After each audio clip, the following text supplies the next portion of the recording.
There is a silence that inhabits the female body when intimacy becomes a distant memory. It's not just about sex, although that is an important dimension. It's about the touch that soothes, the gaze that recognizes, the presence that validates.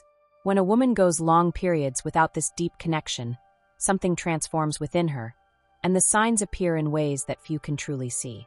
First, observe the eyes. There is a kind of tiredness that doesn't come from lack of sleep, but from lack of being seen. When we go too long without true intimacy, we begin to feel invisible, as if our feminine essence were stored in a locked box that no one cares to open. The eyes lose that characteristic sparkle of someone who feels desired, admired, touched not just physically but emotionally. It's a gradual dimming of our inner light, and often we don't even realize it's happening until we look in the mirror and don't fully recognize who looks back at us. The body also speaks, and loudly. A woman who doesn't experience intimacy for a long time may begin to disconnect from her own body. We come to see it as something functional, utilitarian, forgetting that it is also a source of pleasure, sensuality, and connection.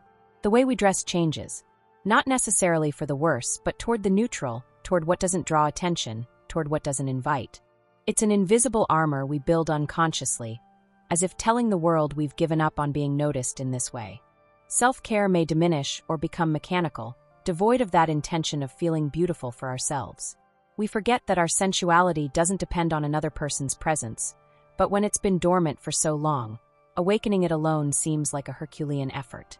Emotionally, the prolonged absence of intimacy creates a shell. We become more closed off, more defensive, less willing to take risks. After all, the vulnerability that intimacy requires is frightening when you haven't practiced it for so long. We build walls so high that sometimes we don't even realize we're isolated within them.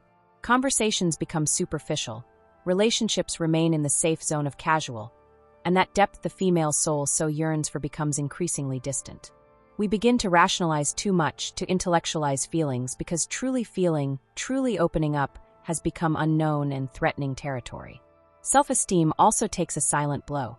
As much as we try to convince ourselves that we don't need external validation, the truth is that being desired, being chosen, being touched with intention and presence feeds something essential in our psyche. When this is lacking for too long, we begin to question our worth, our attractiveness, our capacity for connection. These thoughts can be subtle or screaming, but they're there, slowly eroding the confidence we had in our own feminine essence. And the worst part is that we often internalize this lack as something wrong with us, when in reality it's just a circumstance that can change. Socially, a woman without prolonged intimacy may begin to withdraw or, paradoxically, throw herself into superficial connections in search of something to fill the void. Some dive into work, hobbies, friendships, creating a life so busy there's no space to think about emotional loneliness.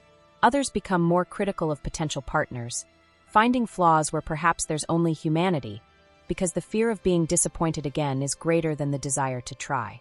The hope of genuine connection is gradually replaced by a protective pragmatism that, while useful, also deprives us of experiences that could be transformative.